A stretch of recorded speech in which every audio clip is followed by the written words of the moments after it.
know what really makes us mad? Is wasting money on CDs with only one or two good songs. Yeah. Tell them about punk.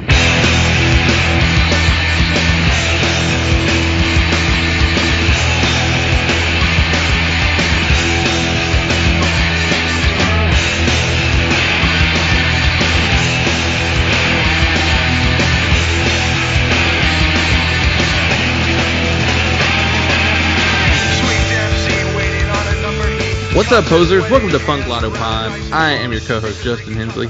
I am your other co-host, Dylan Hensley. And this is the show where we assign our guests a year, and they choose one punk, hardcore, emo, or punk-adjacent record from that year for us to talk about. Today, we have Matt and Griffin of the band Closer on the show with us. They recently just put out their new album, Within One Stem, on Lauren Records and Middleman, and it's really, really wonderful record. Came out this year. Our buddy Steve Doesn't called it one of his favorite records of the year. And what are we talking about today? It's got a very long title by a very long band name. Gotta get it right. We are talking about the year 2008, and the album is 13 Blues for 13 Moons by the Silver Mount Zion Memorial Orchestra and Tra-La-La Band, otherwise known as a Silver Mount Zion. This is a really good conversation. We'll get into it more in the show about our prior feelings on the band or knowledge or basically anything prior to the band. Didn't know a lot about this band going in and came out with a very much richer understanding. So it's a really good conversation. I feel like we go very in depth on this album. So yeah, this is where our show veers into art rock for the foreseeable future. No, absolutely not. No, next week is not very art rock at all. No. It's a kind of art, but you can go over to our Patreon where we are talking about the albums that came out in 2008 as they appear on the Rate Your Music punk charts. Good old-fashioned chart dive. But yeah, getting deep on a weird year. It is a weird year. Very odd year. Surprisingly weird year. Mm-hmm. And Dylan, what about the writing over there? You still write them words over there? Well, I mean, I mostly scratch X's. Yes. Follow us at punklautopod.substack.com, Substacker2, and we are recording our intro after the episode. And before the Patreon. We're all out of order. Yes, follow our newsletter at punklautopod.substack.com, and I got to catch up. I'm a little behind. Mm-hmm. Dr. Cheeks, you're a little behind. Just making my rounds. And you can find us on all forms of social media at punklautopod. We're pretty much that on every single thing we can think of. Yeah, you know how Google works. When you come up with a goofy name, it's really easy to have social media synchronicity. Yeah, we got that SEO on lockdown. Now if people would just start talking about us. Yeah, throw us a rating on Apple Music. I don't think you can rate podcasts on any other platform. No, it's obnoxious. And I wish you couldn't rate on iTunes, honestly. Yeah. Fuck a rating. Help us out a lot. Well, now that I've said the F word on the intro of the episode, let's dive into the show. Sorry, Mom.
you both on the East Coast? Yes. Well, You're Matt's not- not only on the coast. He's in Pittsburgh. I'm in New York. Has gas been an issue at all up there? No. Yeah. The price is like a little higher, but there's no one waiting in line for gas up here. Yeah. I think it's the South is primarily the one that's fucking it all up for everybody. Yeah, where are you guys? I'm in North Carolina, so we're the state that has the most empty gas stations right now. Well, Oh, really? Yeah. Huh. Weird. Yeah. No, I mean everything seems fine up here, but I don't know. I'm in Arizona, so Okay. there's no. Yeah. You won't be affected at all by it. Oh yeah, so there's no worries over there. I mean, we just generally have high gas. Gotcha. Yeah, I was listening to the radio and it was like, oh yeah, gas might go up as much as 7 cents a gallon. And I was like, that's why everyone's like running to the gas station over 7 cents a gallon? This is crazy. I feel like gas goes up 7 cents a gallon, like if I go to the wrong gas station. Yeah, absolutely. Easily. Yeah. Yeah. They supposedly fixed, like I was just reading before here, they supposedly fixed the pipeline issue. So hopefully it'll resume to normal in the next few days. But if everybody goes and fills up every gas can they possibly could find with, it'll take a while. It's a great reason not to go to work, you know? There's no gas. Yeah.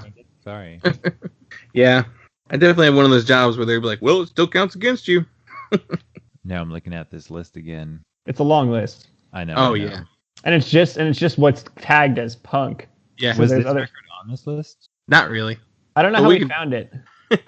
I mean, I know like we listened to it, but I don't know how I found it on this list or how we decided to do this record.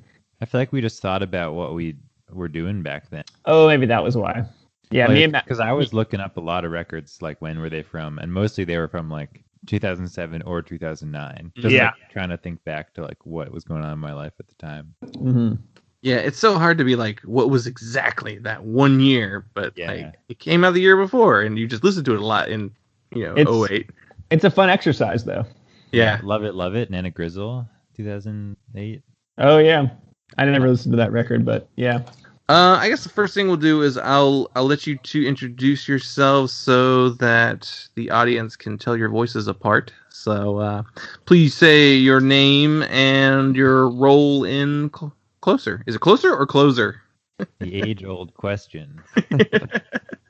We say closer, Closer. but the ambiguity is deliberate. So either one's fine. Well, I'll start off then. I'm Griffin. I play bass in Closer, and I sometimes scream a little bit, but not too much. And my name is Matthew, and I play the guitar in the Closer, and I never scream. Not one time. Not No, once. never. So you just recently put out Within One Stem, and it is quite possibly one of the best Screamo albums of 2021, if you want to call it Screamo. Do you call it Screamo? Sure. Well, yeah, we've been calling our band more of an emo band for a while, but we definitely like started it as a screamo band. So Yeah.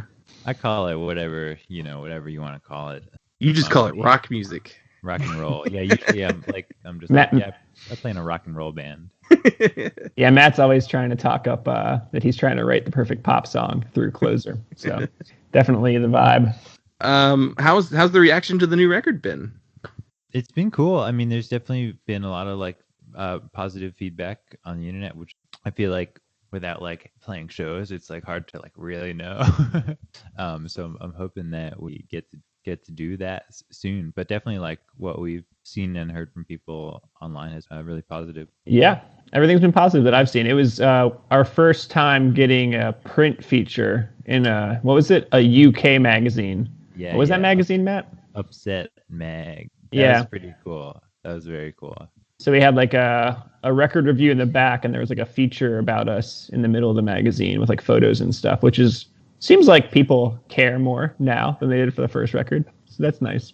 That's really awesome. I wonder too if there's a little bit of nostalgia around like physical media, and I wonder if in the next couple of years we're gonna see a little bit more come back in the way of like print media. I don't know. It could be totally off, but I hope so. I mean, I still read a magazine every morning, and I like never read anything. So it's definitely like maybe I'm a small minority, but it's definitely like easier or like more natural to seek something out. Huh.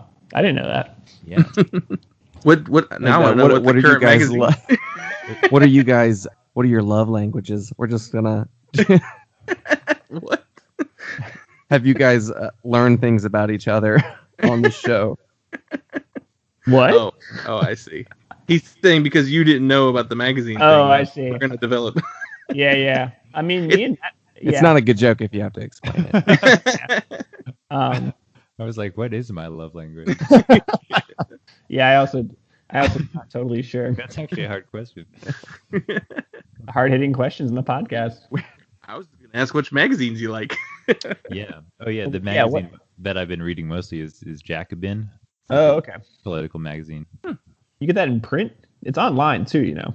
I'm not gonna read that online. Absolutely, I get it in print. Come on. All right, fair enough. I mean, there is something about like, I don't know. I see like a written interview on like a website somewhere, and I'm less likely to read it on the website than if I like have a physical, magazine in front of me. So, print is pretty good for some things. So. Oh yeah, I mean, I love print. Don't get me wrong. I just feel like I don't think I've ever seen a Jacobin magazine in the physical form, but I've definitely seen it online. That's all. Got to spend some more time at my house. So far away, man. There.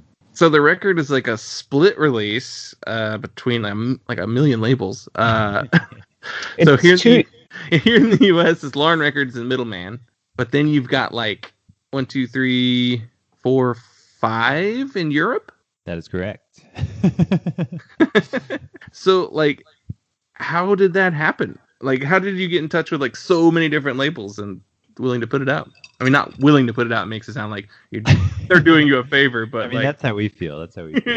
They are doing us a favor, honestly. Yeah. Matt, you are involved in that, so why don't you take that one? Mostly it was Rob who does Zilpzap records. They're based in Germany. In Leipzig. I was looking for another collaborators to like take it on with him, because the European pressing is like just completely separate from the US pressing, so he wasn't just like buying a certain number of records off of the American release. He was pressing his own, so he was looking for help just taking on like the run. And I think he just reached out to like a bunch of people he'd worked with before, and they all said yes. And so the more the merrier, and the more countries it's in, the merrier. No less, the less of a. But it's been cool. It's been really exciting to have it available in Europe. We've had a lot of people like trying to buy records, and it's just like shipping them so much money. And the first record never had a European release, and when we did our European tour, we sold out of we didn't bring that many, also because it's expensive to bring them, and so we sold out of all of them by like the third show, and so people were still wanting the first record, and so we were like, this time around, we were very grateful they will just be in Europe, and we don't have to worry about trying to send records there, bring a bunch over with us whenever we end up going back. So yeah, and hopefully it means that going back is much easier next time. A lot of fun. Yeah. So how did Lauren Records and Middleman wind up getting involved? Because they're not two labels that I think of having a lot of similarities in their discography. A great question. The answer to which is that we all used to play in another band that had been on Lauren Records. So Aaron, who runs Lauren Records, was a friend of ours. And when we started Closer, I remember kind of texting him in Kansas City specifically. We were doing our first tour. We had just made this record, and we had made a tour tape of it, the record being All This Will Be. And we were kind of like looking for labels to put it out, and Aaron was kind of helping us shop it around and stuff. And then he just texted me. He was like, what if Lauren Records did it? And I was like, is that weird? He's like, no, I think it would be cool. And then Sean from Middleman, I guess, was probably already a friend by that time. No, I don't think so. Sean was someone who I think I or Ryan, who's the drummer and singer, contacted, and we asked them if they would be interested in putting it out, because they do like all, a ton of the North American screamo stuff, like a lot of it. So we were like, oh, this is like our best. We thought it was just our best bet as far as finding like a label who is pretty DIY and cool and put out cool stuff. They would be interested in putting it out. And lo and behold, Sean was like, I love this, I'm in. And that's, and then I think it only helped that someone else wanted to split the cost, because Sean's very DIY and probably loses quite a lot of money pressing records like this. So Yeah, so they had already teamed up for the first record, and so we. yeah, and Sean was very excited to do the new record.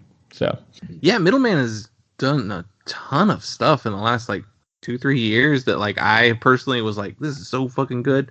Like every time I look at like a new Screamo record, it's like either Middleman or Sagima Beach or The Ghost is Clear, and like those 3 labels like do majority of the Screamo records, at least in the United States. yeah, Definitely a pretty like small, tight knit circle. What was your band that you were in on Lauren Records? It was called Real Life Buildings. it was like an indie band. It was kind of more of a Matt's brainchild and song. He wrote all the songs. There was a little bit of creative collaboration with the live full band performance, but it was kind of like a touring band.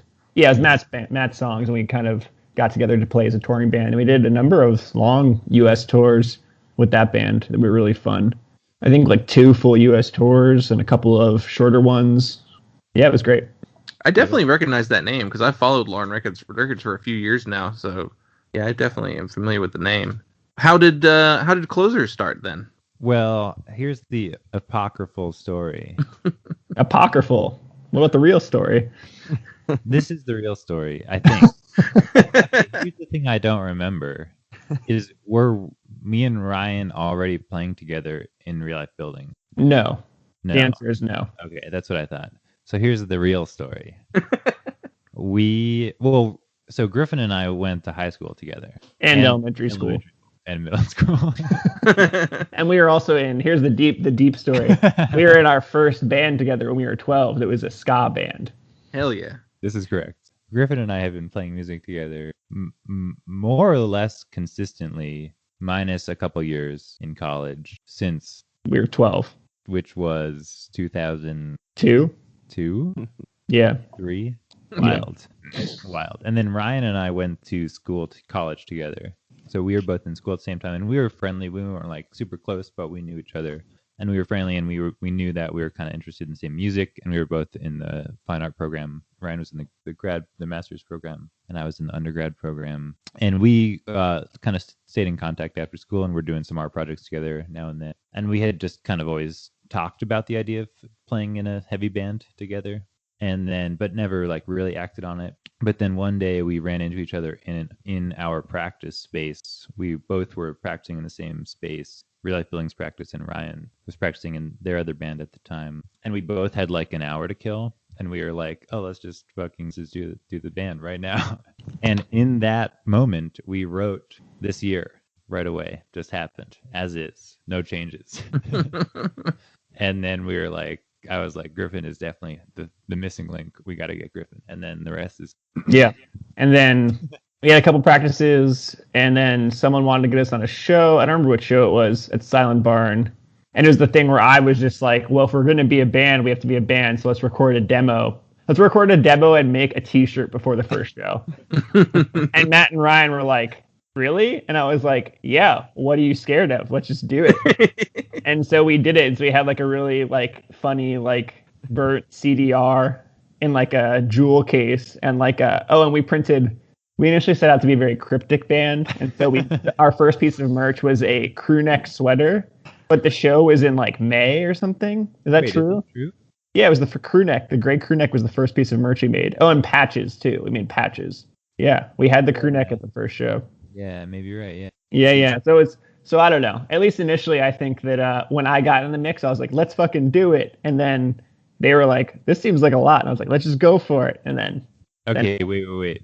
Can I share my favorite piece of Closer trivia, minutia, rather? Yeah, ever? Go for it.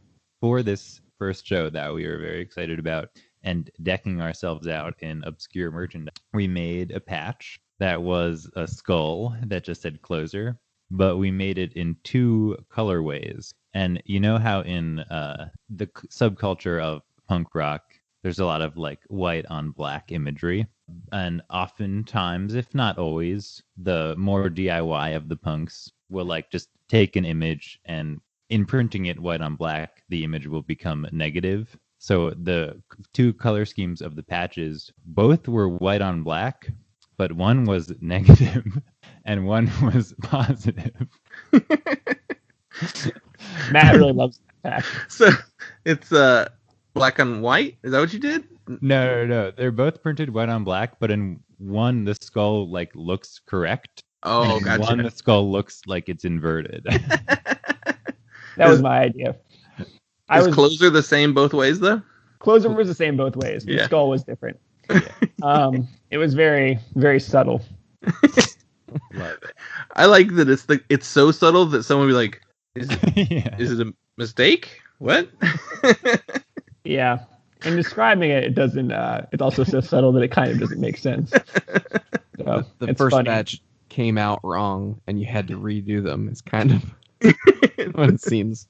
Exactly.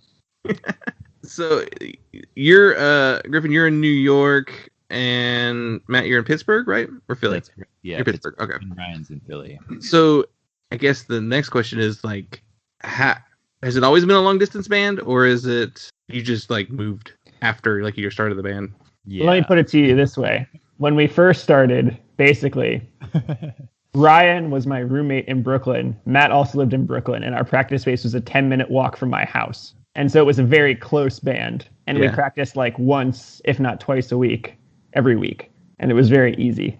And I'd say, what is it now? Because Matt and Ryan both kind of moved out of the city around the same time. What was that, 2 years ago? 3 years ago? 3 years ago. 3 years ago. And so since then, it's been a long distance band. And it's been a little not so easy to get together. I saw the record was recorded in Philly. Was that just chosen because it was the middle ground? The record was recorded in Pittsburgh, actually. Oh, sorry. That's okay. So you chose the furthest for one of you. Yeah. I mean, Pittsburgh was chosen. A friend of ours who used to play in Real Life Buildings and who went to college with Matt, May, they are a recording engineer. And so they were going to record us. But Matt found a really like high-end recording studio in Pittsburgh. But since it's Pittsburgh, it's very inexpensive to rent. And so we just paid for the studio time, but didn't have to pay for an engineer because our friend was going to engineer it. And so it was kind of like we wanted to have like a nicer equipment this time around, kind of, it's like a more of a high end, like studio with proper ISO booths and everything. And so that was the idea with that. And I guess the last little question I'll ask is, since we're at a point in the pandemic where I guess it looks like the people who are going to get it have gotten the vaccine. So like, some shows have been happening. I know like the New York hardcore thing and the the LA one was very controversial to say the least. But then also at the same time, the same people who are calling like those shows out for like, oh, you shouldn't be doing this, are also probably planning on going to a festival in like the fall or going to see a touring band like the late summer. Yeah. So it's very obviously like this bridge point where like some people are still going to be like, it's too soon. Other people are going to be like, no, let's go now. Does Closer have any plans currently, or is it still wait and see for you? We have plans to make plans. I think it's still a little bit of wait and see, but I mean, it's very clear that like shows will happen. And I think that if it's like a bad idea, that will become obvious like sooner than later. And if it's not, then it's really just about like, if you're comfortable going, you're going to go, and if keep waiting it out. But I'm feeling like I'm getting there. I'm not like, I wouldn't go to a show today, but I by like August, yeah, maybe September. So I think that at least like we've talked about it a little bit, and we've talked loosely about trying to like get something going for the fall, but we haven't like made any concrete steps. That makes the most sense. Yeah. But and then again, like every single band in the entire world that's ever wanted to be a band will be trying to play shows all at the same time. So part of me is like, well, I guess everything's just going to be booked solid for 6 months unless we act right now. So maybe we got to do it, but I'm sure it'll be okay. Yeah, I think there haven't really been, that I've seen, really many DIY shows in New York. Just like the one New York hardcore show in Tompkins, which was really kind of it kind of became a meme in live time. You know what I mean? It was a little ridiculous in that regard. But it didn't help that a lot of the people who were like the older New York hardcore guys are just COVID truthers. So, it's not exactly like the good look. If you're like, no, it's like we're just having a show outside. It's cool. And being like, John Joseph being like, oh, COVID's a hoax, or not a hoax. Him being like, if your immune system is strong, COVID can't really hurt you. That kind of thing. Amen. Yeah. I mean, Yeah. and so far, at least he's been proven correct in his own right. And he's kind of an old dude, he's like in his 60s or something. So I don't know. But, Yeah, I guess it was just like who it was is probably the bigger issue. And then like what's Springer from SSD with his stupid Black Flag Matters? Is that what that was it. jumpsuit said? Yeah, the thing is before I played in Closer, before I played in Real Life Buildings, I was in kind of like a very like socially conscious, but kind of like a chugcore vegan straight edge band. And so I like hard, like I like Madball. I like the Cro-Mags didn't play, but I like the Cro-Mags, and like I like New York hardcore stuff. And I was like, oh man, like this would be a really fun show to go to. And I was just like, Murphy's Law is not good, but I was like, man, it's definitely gonna be a total shit show, like guaranteed shit show. And I was like, you know what? I don't need like a guaranteed shit show. I'll just sit it out, and maybe if I'm proven wrong, maybe the next one I'll go to. And then I didn't go, and sure enough, fucking shit show. So I feel vindicated in that regard, at least. It could have been like well-intentioned, thing that got out of control, but it was treated very much like this is a protest. We're gonna do this no matter what you say, and I feel like that kind of guaranteed that it was gonna be bad. Same with like the that LA show was that looks the fireworks and torches. People came to that with the intention of starting something. Having a free for all. Yeah, that's for sure. But we're excited to play again when we can. When it feels good for everybody. Yeah, definitely. But the people who we know who book shows around are not booking shows right now. So that's the other thing too. I feel like once they start doing it again, it'll be like the bellwether that it is time. Yeah, and ultimately, like the people who book the shows, I feel like will have the best sense of if people are comfortable coming to shows. Mm-hmm. So definitely, we'll defer to them also. Yeah, I also imagine too, like the first handful of just like regular shows are still gonna be a little more wild than you're like used to, because everybody's just been like pent up for a year and a half, by that point. So it'll be interesting to see what happens. Hopefully everybody can stay healthy and safe, and it'll just turn into like a cool thing that gets to come back. Well, cool. Hopefully we'll see you live at some point. We'll see.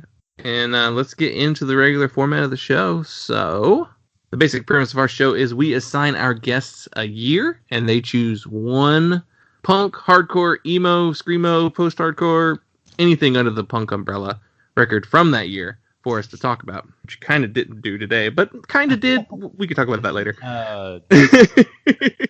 We gave you the year 2008.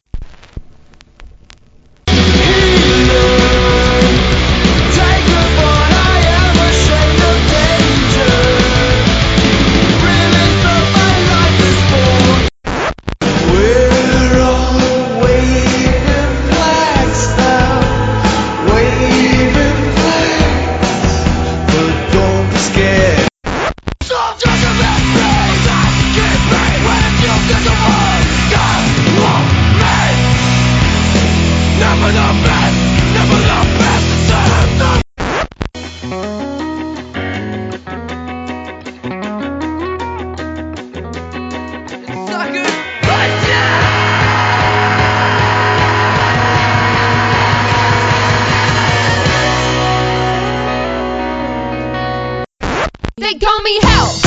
They call me Stacy. They call me Her. They call me Jane. That's not my name. That's not my name. That's not my name. That's not my name. So we're all 2000 and late. And what are some other albums that came out that year that you almost picked before we get into the main record? Well, let me just say that me and Matt have some very specific overlaps and like great musical affinities, but otherwise we do not in general. So I think the issue was it was hard for us to find a record from 2008 that we were both like really excited about. I would say just for me, I'll give two from 2008 that I love that Matt does not care for. I'm almost positive. The first one being Dystopia's self-titled record, which was a huge touchstone for me. Have you even heard it, Matt? Never heard it. Dystopia? Never heard it. Okay. Dystopia self-titled record. amazing, love it. One of my favorite crust bands, punk bands ever. And that final record they did, which was kind of a release of material from I think the early 2000s, late 90s. Amazing. Great aesthetics, one of the most consistently aesthetic, bleakest bands ever, in my opinion. And I listen to that record all the time still.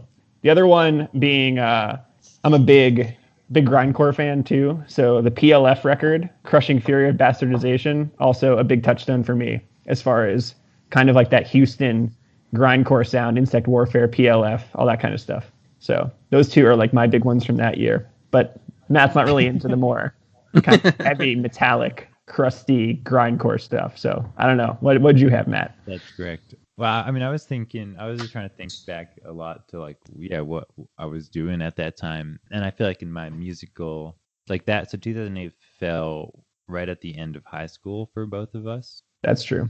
And I was like in high school, like prior to that, I was like into a lot of like post-rock kind of stuff was like a big thing. Oh yeah, me too. Although I just looked and nope, not really many post-rock records came out that year either. Yeah, like the record I mentioned at the top, this local band at the time called Moving Mountains had just released a record called Numa that was like, I thought really good, and they were starting to do big things. So I was listening to that a lot and it's kind of stuff in that world. But then that was like also kind of the moment where I like was getting into the newer wave of like what was happening in the scene, which I feel like the Algernon Cadwallader, some kind of Cadwallader was like the big record of that. Like this is the new moment in the local music scene, and that I love that record. So that was a big one that I didn't necessarily. Well, I think that record like represented kind of like a big shift in like my relationship with the local. What else stood out? The La Dispute record.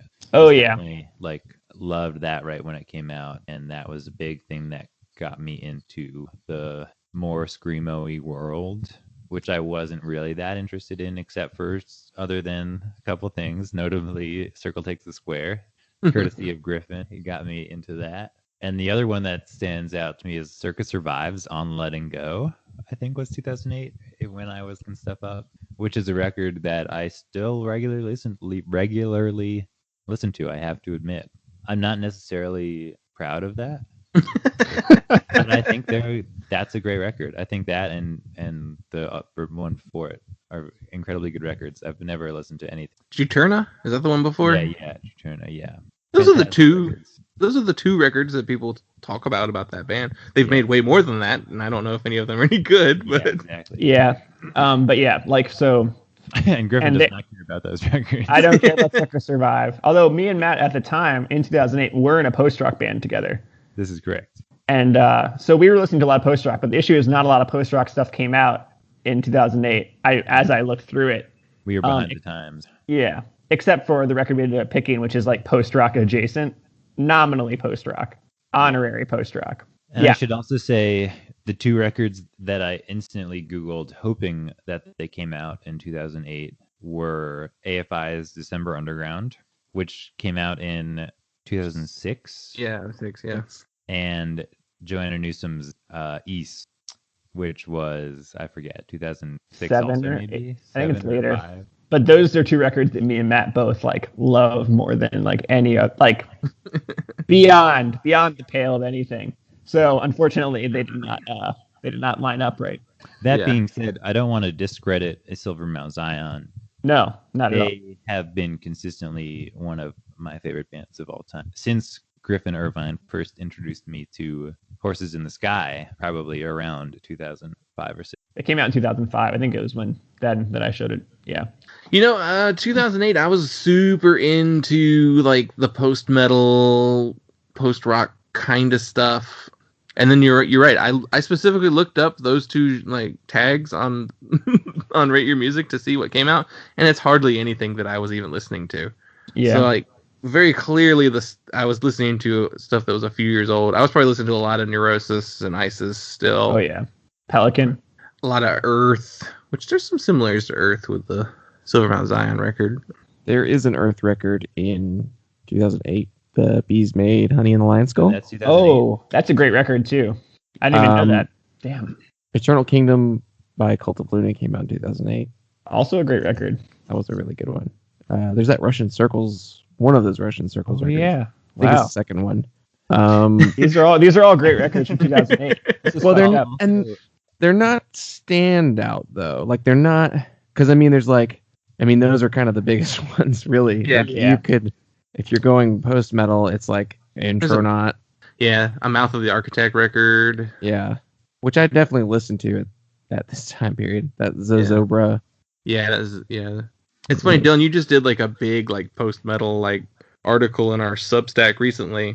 Yeah, I talked about earlier 2000 stuff. So yeah, I was a big Envy fan. Or I am a big Envy fan also, but they didn't have a record from 2008 either. So. There's something. It's the Thursday split, which me and Matt, Ryan in our band loves Thursday, and me and Matt are both like, yeah, Thursday's cool, but like they were never like the band for us, and so I think also, I don't think the Envy side of that split is that great personally. Speaking of Thursday, wasn't he in that United Nations band? Yeah. Oh, yeah.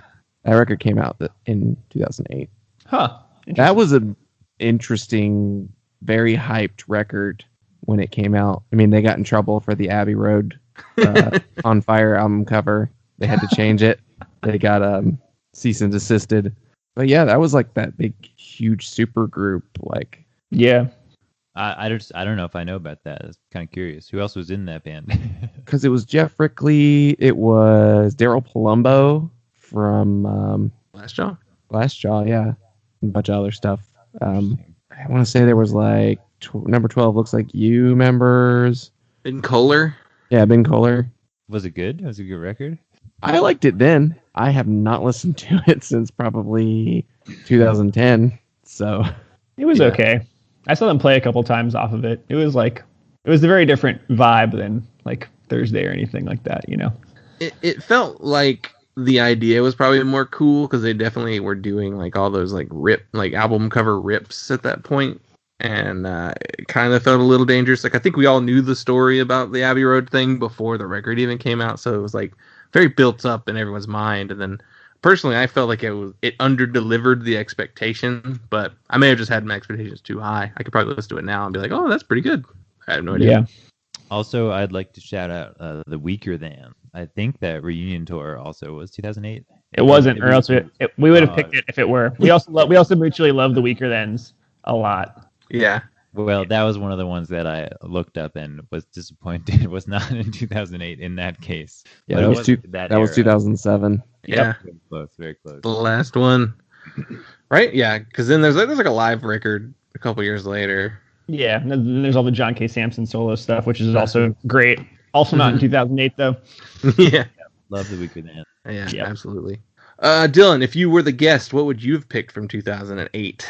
Man. Interesting year. It's kind of hard to pick one record, and I would think initially going into this year, into this episode, I thought like, oh, that would be impossible because like I was 18 and there's like so much stuff that I remember from that time period. But like looking at the charts, it's actually a lot harder because there's not that much. It's a weird year. Like it feels like it's like between like two massive years, and like 8 has like some really, really killer records like that mean a lot to me. But like the quantity of records that mean a lot to me isn't necessarily that high. Yeah. I mean, there's stuff that I could talk about from like a purely nostalgic perspective, like that Genghis Tron record, because that's that time period. There's that Torche record, which is on this chart because for some reason it is tagged in the secondary genres as pop punk. I don't know why. But this, looking at the charts, I was just thinking this is a huge identity crisis year for punk. Yeah.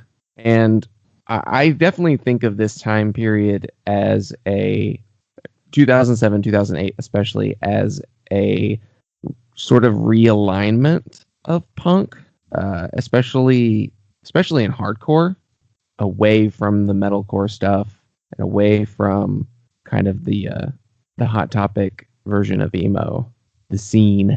But this is definitely a big year for Bridge 9 records. Yeah, Have Heart and Verse. and verse and yeah. I Ceremony. Moni, yeah.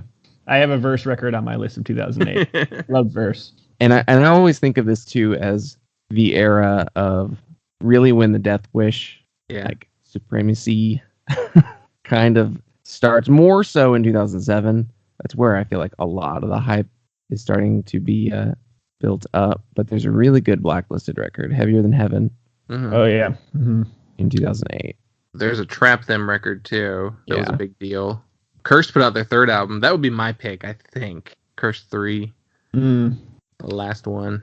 I was never that into Cursed. I liked Left 4 Dead a lot, but Cursed didn't do it for me in the same way. Do you like Ruination? Ruination never really stuck with me, honestly. Yeah. Yeah. It's like the middle ground between like Left 4 Dead. Well, more I guess middle ground of Swarm and Cursed. Swarm I liked, Yeah. Yeah, Swarm are like the punkier side. but that's also Chris, whatever his name is, right? Yeah, they're all Chris Callahan. Yeah. Oh, they're all Chris Callahan. Oh, yeah, okay. Yeah. That's what I thought. Now One of other thing that I just remembered, Dylan, what you were saying squares a lot with my experience at the time, even though it's kind of a different scenes, more of like the like indie post rock transitioning to like what became like an indie punk scene or whatever was you want to call that. And one band that kind of was like quintessential of that transition. Well, no, because they have nothing to do with post rock. But Griffin, Bridge and Tunnel. Do you remember Mhm. their? Oh, yeah, Bridge and Tunnel. Yeah, of course. They were like, I love that band, and that record came out in 2008. Whatever, I forget what it's called. East West. East West. Dylan, did we do that record or did we do another one? We did a Bridge and Tunnel record real early in our run, like when we had no guests. It was just the two of us. We did that in like a native EP. The same. We episode. we talked about East West. Yeah. Yeah, that record coming out, they were like big. I think big in my like transition of like what I was getting into, and they kind of were harbingers of like a new sound. The sort of more mathy, Algernon indie rock that still had a lot of. Yeah. There's been a lot of talk on Twitter about emo in the last couple months, which, much to Dylan's chagrin. He's just tired of talking about it. Like the waves of emo. Oh, yeah. Well, there was that one that was like that Midwest emo meme, right? It went around for a while. Yeah, and then there's like that iceberg meme. And then there's been a bunch of like that fifth wave emo thing that went around where everybody was like, these are not new genres. This is all the same genre. You're just What you got to look out for is the fourth wave of ska is definitely coming fast. yeah, it's new tone. Is that what they're calling it? New tone. Wow. I didn't know there was a name for it. That's exciting. I feel like that's a paper line from French paper company. This is like in you Idiosyncratic. with the umlaut over it. This is like new metal. Yeah. Yeah, 2008 is a very like transitionary year for a lot of different sounds for sure. Let's go ahead and talk about the record you actually picked. So we gave you 2008 and you picked the Silver Mountain Zion Memorial Orchestra and Tra-La-La Band's 13 Blues for 13 Moons.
Have you guys heard this record before?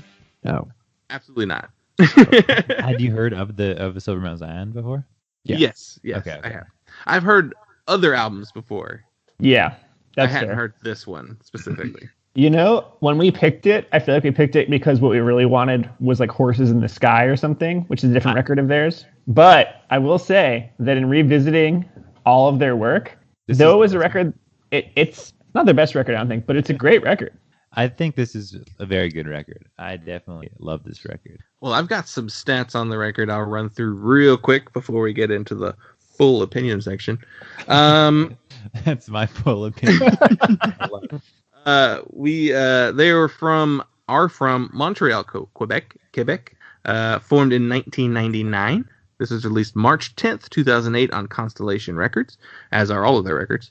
This is their fifth full-length album, which is followed up their 2005 album Horses in the Sky. The personnel on this record is Thierry Amar on contrabass and electric bass, Eric Craven on drums, Becky Foon on cello, Ian Ilavsky on guitar and organ, Ephraim Manouk on guitar and main vocals, Jessica Moss on violin, Sophie Trudeau on violin, and almost everyone else contributes vocals, with Ephraim taking the lead most of the time. There's some additional horns by Brian Lipson and organ by Nadia Moss, and the album was produced by Howard Billerman and Radwan Mumne. Maybe. I hope that's right. But so yeah, very first question I always ask is, what made you choose this album specifically? Well, I think Griffin said earlier that we have mostly divergent music tastes, so we were definitely looking for something that we both agreed on. And as soon as this was like suggested, we were just like, yeah, that's it. That's the one. So maybe it was more instinctual than for a specific reason. Yeah, I would say it was the kind of thing where we ran a couple of records across. Oh, I like it. Matt's like, I don't. He's like, I like this. I'm like, I don't care. And when we hit on this one, it was just like immediately like, oh yeah, that's it. That's the one. It just felt right. Because I feel like we've also, there's always been moments because we've toured a lot with each other in various bands. We went on our first tour together with another different band that Matt had in college, and I did merch for them. First cross-country tour. And I feel like there are these moments that were these very formative moments of like driving through the middle of the night and someone would just like put on Silver Mount Zion. Usually Horses in the Sky, but occasionally 13 Blues for 13 Moons. I remember one time in particular, because they do a lot of vocal rounds, which I think is a very like underutilized feature in modern music, because it makes for some cool moments. I remember the person we were playing a show with had snuck us into the sewers underneath Austin, Texas, at like 1 a.m. And our good friend Zoe Grant, shout out to Zoe Grant, who also was with us there, started singing the round from, I believe, God Bless Our Dead Marines, where it's like, when the world is sick, can't no one be well, but I dreamt we were all beautiful and strong. And we started singing it as vocal rounds down these like 20-foot echoing concrete, tunnels. And it was like amazing. And it was totally random and not planned at all. But it's something that I still think about often as like a very memorable tour moment.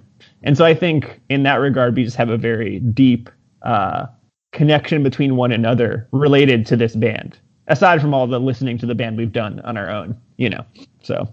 Yeah. Dylan, what is your prior... I don't think you didn't know this record before either. So what is your prior Silver Mount Zion, not opinion, but more of just like your general feeling on them? They've never really been presented to me in a way that made me want to go out of my way to listen to them. And it's very clearly not the kind of music you're just going to accidentally come across. So I really have never had much of an opinion of them or really much of a conception of them. Just like, I know the name, I know they're associated with post-rock, otherwise experimental music. But yeah, other than that, it's just going into this record was kind of a blank slate. Like I had no idea if this was going to be like Twinkle Twinkle post-rock or like really out there, or I mean, I kind of figured that they would have some kind of orchestral elements, classical elements and influences. So that was probably the only real preconception I had. So I have always been confused by this band, not in the sense of like That's fair, honestly. Not like why people like not that kind of confusion, but more of like Don't worry. I thought they were other bands. So Oh. like I got basically all the Godspeed You Black Emperor records and Silver Mountain Zion records just shuffled up in my head because they feature like half the same member. Well, half the members of this band are in Explosions in or not. I'm not Explosions in the Sky. That's another band. There you go. Godspeed. So like I never knew. Plus the fact that like their name is different on almost every single record they have always threw me off. I was like, that seems like too much work for me to try and figure out what's going on with this band. So I have listened to one or two of their records prior to this one. Definitely the one with like the red and black cover, the crow on it, I think. Let me pull it up, see if I can get the title of that record. Is that He Has Left Us? They have some pretty crazy titles too. Born into the Trouble Born as Into the the Sparks Trouble Fly as the Upward. Sparks Fly Up. That was their first record, I think. And then I have listened to He Has Left Us Alone, but Shafts of Light, something. It cuts off the rest of the title. But Yeah. and those records are very different from this, which I think is kind of like the beginning of their later sound. Very different band. Yeah, I agree. so yeah, because when you sent me when I sent you the list of records to look at, and then you sent this one back to me as your pick, my initial response was, "Oh, that's not really punk, but whatever." Disagree. Yeah. I also would say strong disagree. I mean, that's a whole different topic though. Of conversation is about like talking about. Okay, well let's tie it in real quick. Is this a punk record? So we're talking about before 2008 is this time of transition in a lot of genres, a lot of moments. This kind of weird in between moment, and I think that it's great in that regard. Because though I think 2 records before this one was their record, This Is Our Punk Rock, literally is what it's called. The Rusted Satellites Gather and Sing, the subtitle. But I think this record is a very interesting idea of just kind of like reconceptualizing what is, I mean, they've been doing it in other records too, but like what is punk music? Like what is kind of counterculture music? What is like an avant-garde aesthetic as like a political statement mean? And I think that it's a little more interesting, a little more poetic, and a little better than a lot of more traditional punk rock was at this particular juncture. I mean, the Verse record from this year is pretty good as far as political hardcore goes, but, you know, I always liked and do like Silver Mount Zion for like their poeticism, for their lyrics, for their just like how they sound. And it's a very different departure from Godspeed, say, which all the vocals are from samples or from interviews and they aren't sung. So I don't know, at least for me, it's like kind of a moment of like transition between like what I think things can be and do in that regard. Because beforehand, when we were really into post-rock and stuff, we played in kind of a punky post-rock band, but I felt like there was more of a division between those two genres, like post-rock and punk, and like those kind of efficacies were not totally melded. And so I think this record does a good job of melding those two otherwise disparate elements. And I'll just say that I think that their record, This Is Our Punk Rock, says it all. Like, I think punk rock is open to interpretation, and it's just as much about ethos as it is about the actual sound. It's about the reasons why you're doing it. And I think that Silver Mount Zion is firmly a punk band in that they've always been steadfast in their like ideology, in their political ideology as a band. They've always been a very political band, and they've always been a very intentional band that like makes all their artistic choices based on an ethos, which I would say is a punk ethos. And I think that probably contributes in a lot of ways to like what Dylan was saying. Like they're kind of hard to find on your own because they're kind of intentionally obscure and a bit idiosyncratic. But I would say that the intentions of the band are definitely in line with what I think being punk rock. So I'll say I think it counts because listening to it, I thought a lot about like no wave and a lot of early 80s industrial, which so much of that comes out of punk directly, both in the UK and in the US. And I mean, you can listen to like Pure Ubu records and hear some of that in this, and you can listen to, and I think in a lot of ways, post-rock as a genre overall, if we're classifying this as post-rock, all kind of comes out of industrial and no wave to begin with, and a lot of early alternative. And I think anytime you're actively subverting conventions of rock music, you're in essence doing what most people considered punk from its inception. So, yeah.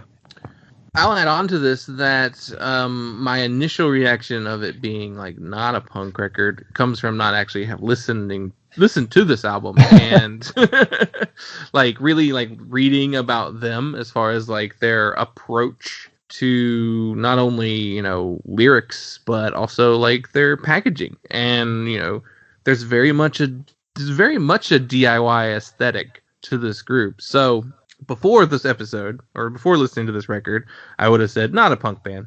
But listening to the album and reading about them, I am firmly on the, yeah, this is punk. It's not like, it's not skate punk, it's not pop punk. It's like, it's punk in philosophy more than punk rock, if you will.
So, you two are obviously fans of the record prior to this one, so I want to get Dylan's take on, did you actually like listening to the record? I want to say that I got it creatively, philosophically, politically, found parts of it that were really inspiring and really cool to listen to, and then other parts that I'm like, eh. And the parts that I'm kind of meh on with a band like this aren't just like, you know, 1-2 minute song or like a part of a song. They're like maybe a substantial chunk of a song because they're all pretty long. And there's a lot of repetition and there's a lot of building. And sometimes that really, really works. And then other times it doesn't for me on this record. So overall, I'm just kind of really in the middle on it. I really enjoyed it. So they do a couple things that that test the limits of my patience. I've said before a lot on the show that like I think I burned out my bandwidth for really, really long songs in my like early 20s because I listened to so much post metal and post rock, like all these like I probably listened to me drone records where it's just like the same thing for 30 minutes straight, or like a sleep record that's like one song for an entire record. Oh yeah. So there was a point where I was just like, oh man, 13-minute song, 16-minute song. I'm not gonna like this at all. And then found myself just being pleasantly surprised by how much I thoroughly enjoyed this record. I will say, I have a lot of the same reservations as Justin, and I have previously, but in the last few years, especially, I've talked too much about it, but this is the only time on this show where it's appropriate. But I've listened to a lot of jazz, and Now we're talking. I have found myself coming back to enjoying instrumental music, and there's a lot of instrumental parts to this record that really are my favorite parts of it, and found myself in a kind of in like the perfect point of like coming from a post-metal, post-rock background a lot in my teens into my 30s now, exploring other genres of music. I feel like listening to this record now is the right time for me to listen to this record. In my 20s, mid 20s, early 20s, absolutely would not have liked it. Yeah, I mean, I'm also have gotten really into jazz in the past couple of years too, so I feel you on that. And also, that was my return to instrumental music. I hadn't really been. I mean, I feel like there's lyrics in this, so I feel like this is kind of more lyric-y music. But it is orchestral. But I hadn't listened to any like instrumental music in years and years and years until I started listening to jazz. So yeah, there's definitely. So the record, it starts off with 12 tracks. Oh yeah, like less than 10 seconds feedback, drone, whatever you want to call it. And my initial reaction was like, why did they do that? Like, you could have just had that, like in front of the first song, and then like it would have been fine. Maybe they were trying to get their Last FM stats up for a record, but joke's on them, because if the song's less than 15 seconds, it doesn't count on Last FM or something like that. Oh really? I didn't know that. Yeah. I feel like I can say, based on their political and artistic stances, that was firmly not their intention. I was wondering how many tracks is it again? It's 16 in total. 16. Yeah. Which is, yeah, I always thought, I was like, as I remembered it, was that it was 13 tracks, like the 13 theme. But then when I looked at it, I was like, wait a second, why did they have that many tracks of silence then? Or like noise, rather, if it wasn't even like the right number. But it must be some kind of like, I don't know. It must be some kind of like esoteric, Kabbalistic thing on the part of Ephraim, I would think. I'm not sure. But I was wondering specifically while I was listening to it, like, I happened to just look at my phone, and I was like, whoa, what? Why is it going so fast? And I was like, oh. And I was thinking, like, what's the Spotify payout on that? Is there a time limit? This is a pre-Spotify record. So. Oh yeah, I mean definitely. But now it's like, oh hey, that's a quick. There's gotta be quick paycheck. Yeah, I wonder. So yeah, the album truly starts with 1 million died to make this sound. And I will add, right now I have the record in front of me, and the track listing starts at 13. Mm-hmm. The first 12 songs are not listed. Oh, interesting.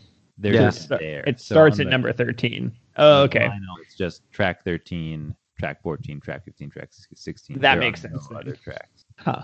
And this is a fairly analog band. Like the packaging is important to them. I think they're thinking of the final piece as the physical piece, not necessarily first and foremost. Yeah, it's funny because 2008 was still very much like CD was still the dominant form of physical media, but they very much struck me as like the band that does vinyl because they think vinyl's cool. I think there is a CD version too, though, of this record. I'm almost positive. Yeah. But yeah, all, I saw one all their vinyl packaging is like the very just beautiful, very well considered, very unique, very well done. They have a visual style that's very similar to like late 2000 or late 90s like screamo records, like a lot of like the screen printed on like recycled cardboard and like or just naked cardboard, nothing like actually on it. Visually very much in line with a lot of DIY screamo from late 90s, early 2000s. So like that adds to the punk ethos there for sure. And I've always thought their artwork's just like really rad looking. Yeah.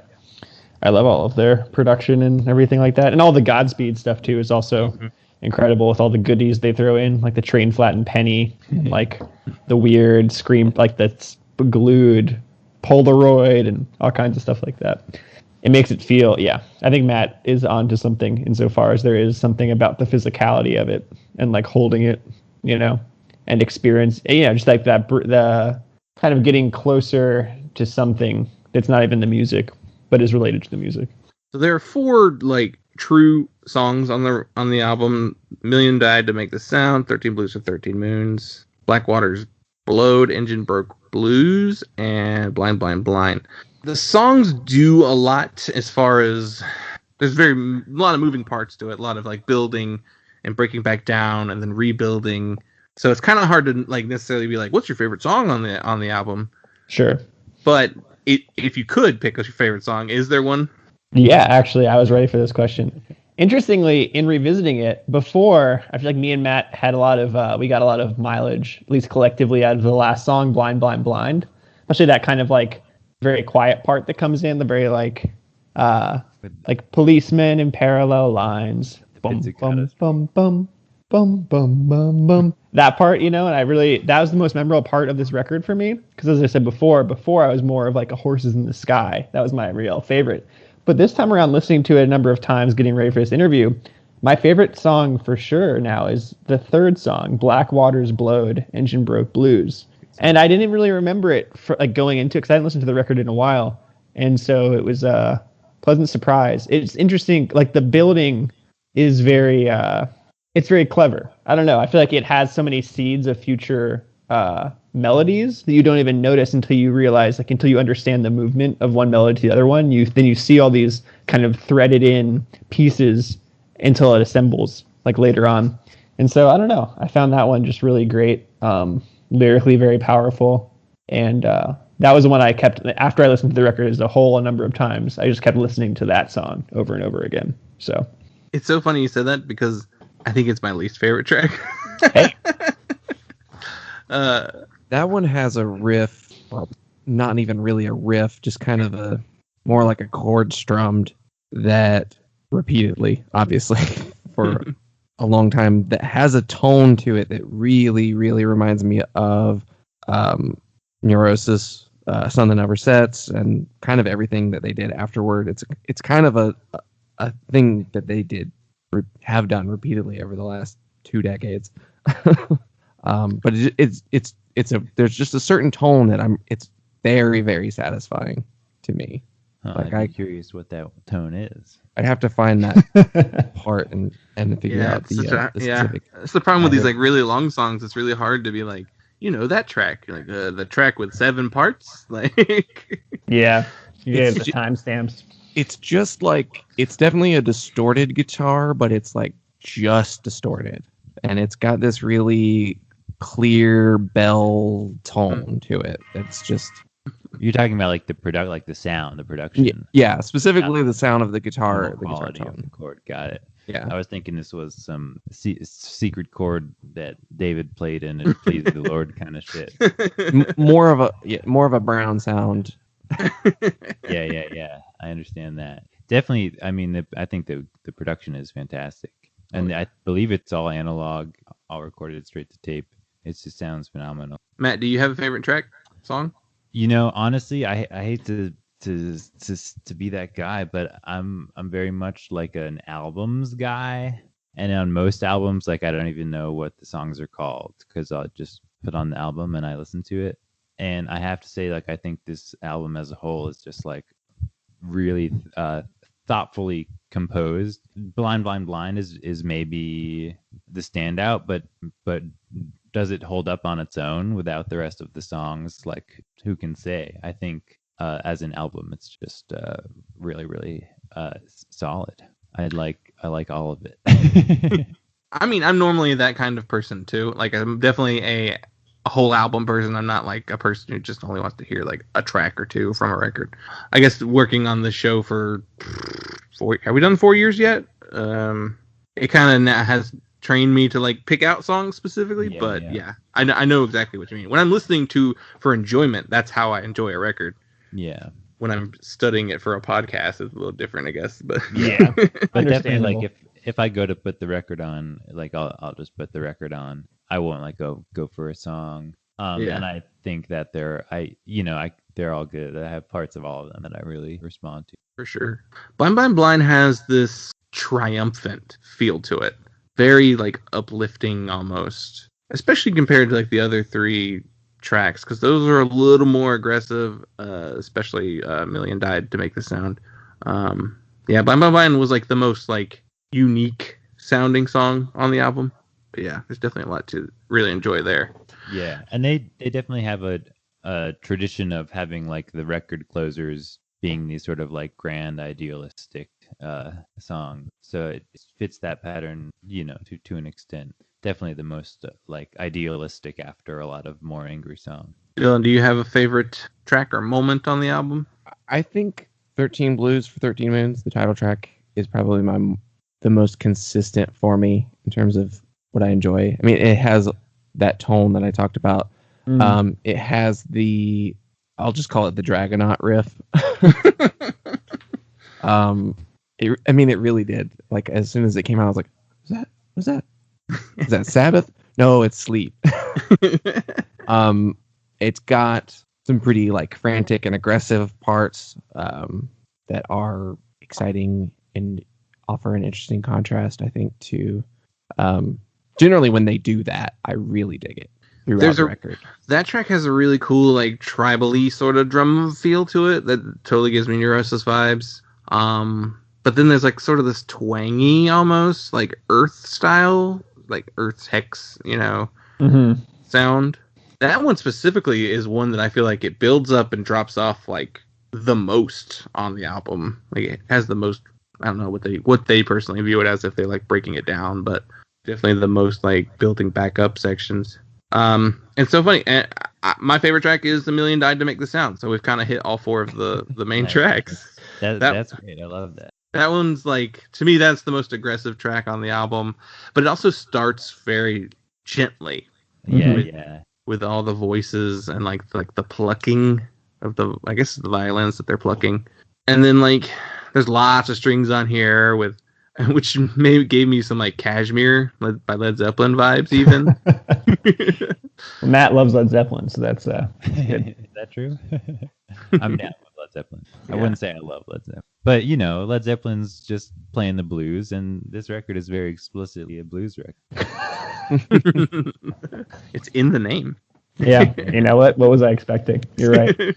I mean, you can be whatever genre of music you decide to call yourself. I mean, just see all of the bands who call themselves power pop. Yeah, That's what they are.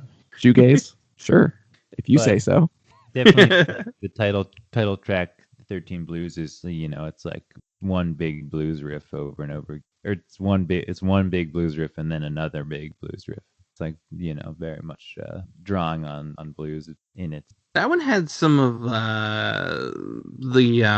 it reminded me of some like Sacred Heart like choral singing. I don't know if you're familiar with that particular sure. style, but yeah, you're right. With the rounds, that's what you were referring to earlier. Like that's definitely heavily in Sacred Heart singing. So yeah, I get a lot of that.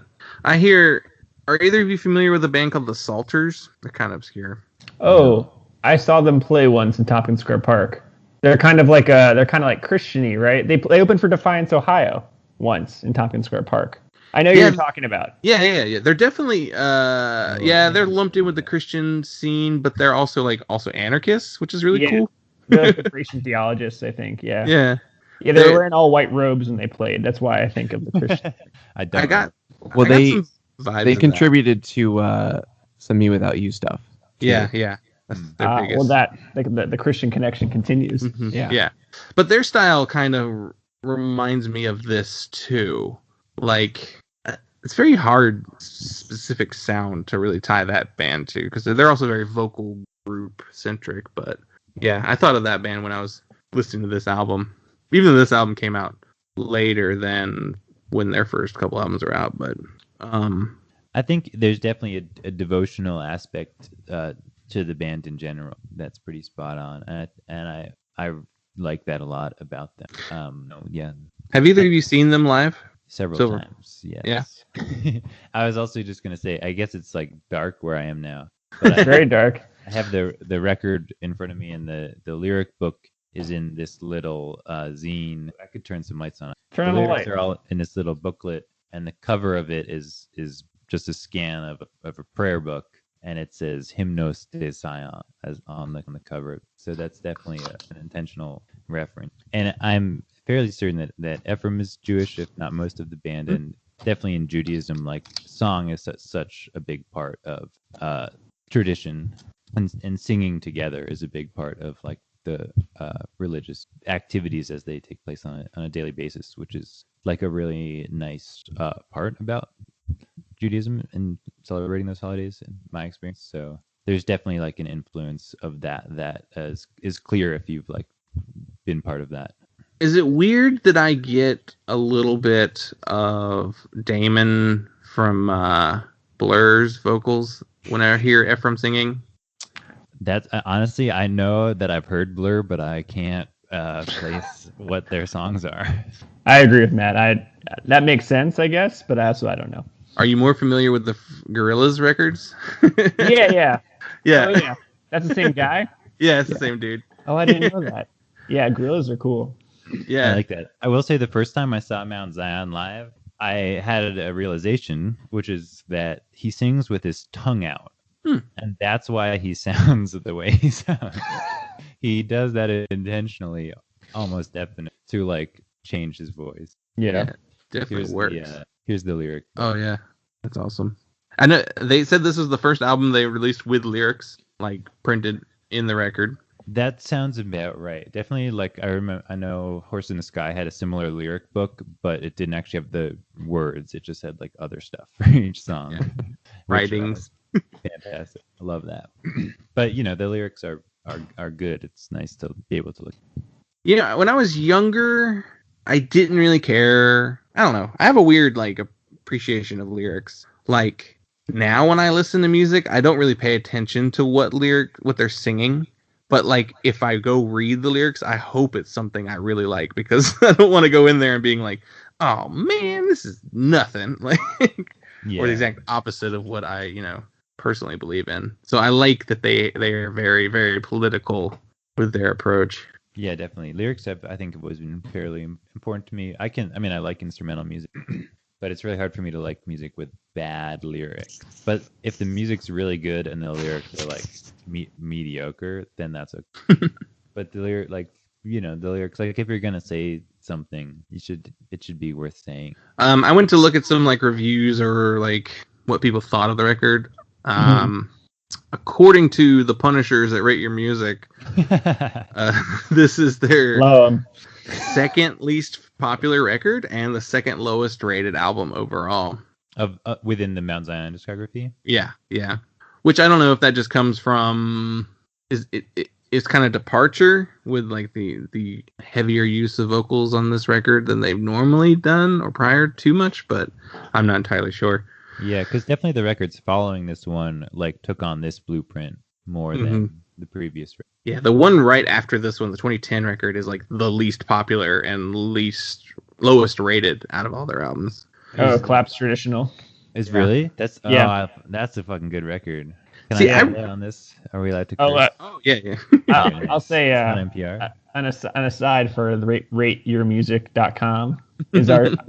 Despite any coverage our new record got, to bring it back to our record for a second. Yeah.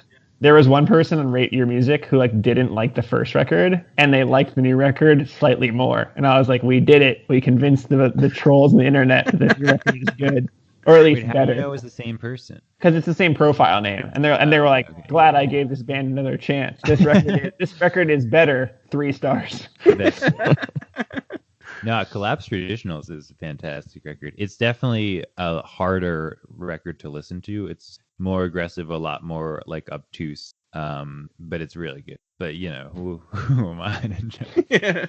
Most of the reviews from this time period were really positive. Like almost every review was positive, except the Pitchfork review. Oh shit! That doesn't surprise me.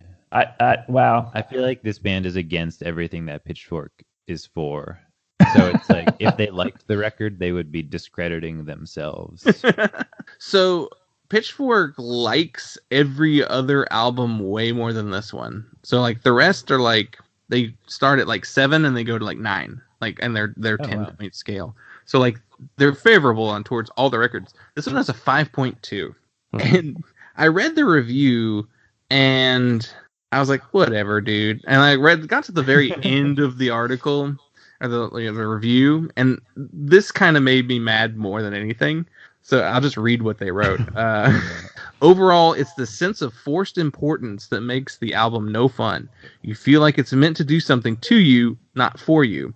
I don't know about you, but I've got more than enough tyrants and oligarchs talking down to me already without being browbeaten by anarchists too.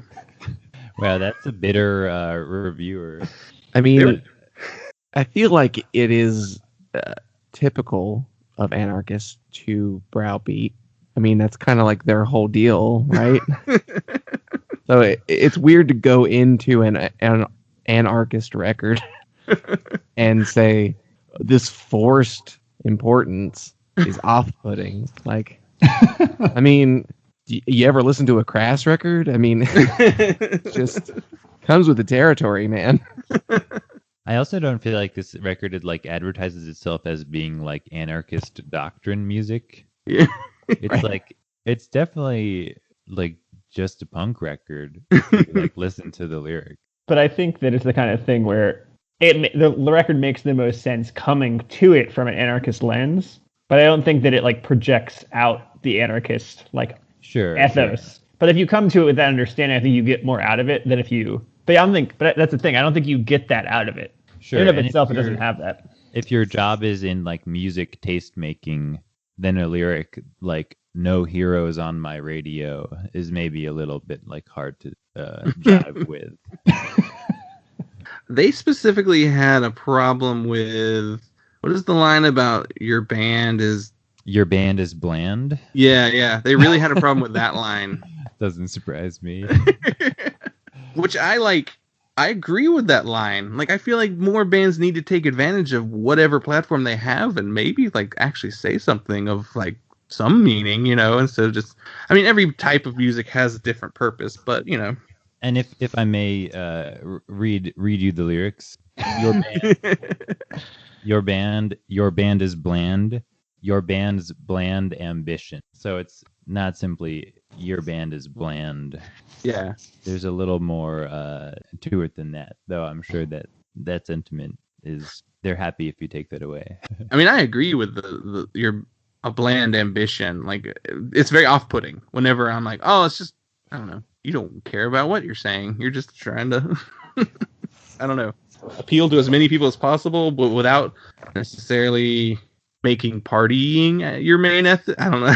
I don't know what I'm trying to go with this, but because there's certainly a place for party music, like just feel good, fun music. But Oh, sure, absolutely.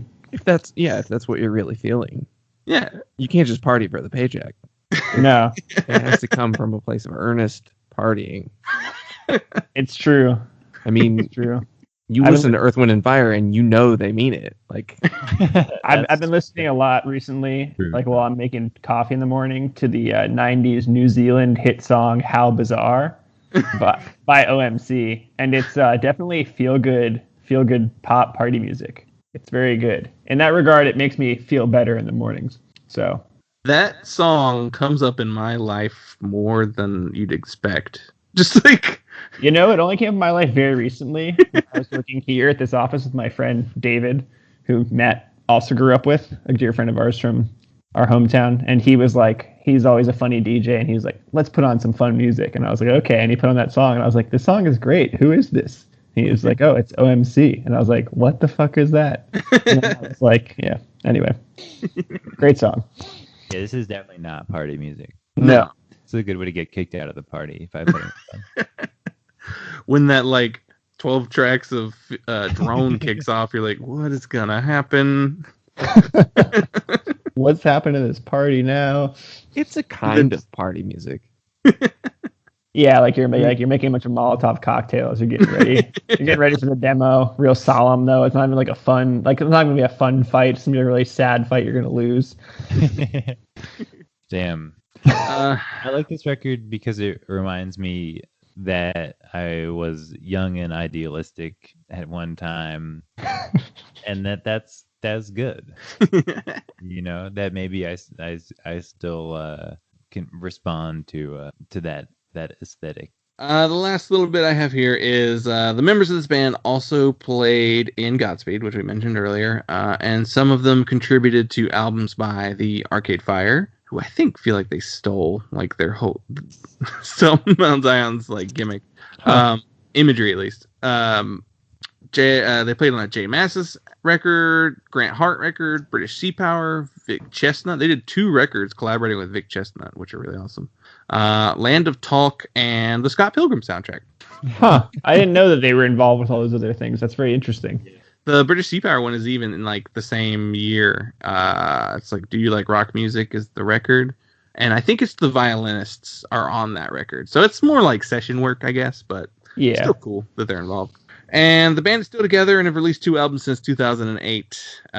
Ian, Becky, and Eric have also since left the band. So, And I think that Ephraim and one of the violin players have a child together also since 2008. they are a quintet now, I think is what last thing I read was. And they have a new drummer because Eric was their drummer. But that's it. That's all that I have. Anyone have any closing thoughts on the album? Or I think Matt summed it up pretty well. yeah, I would just, my closing thought is that I've also always thought of this record as a stadium rock record. And it's a jock jam for sure. this is what I want all stadium rock to sound like. All right. Na. Hey. But it's 13 minutes long and very intense.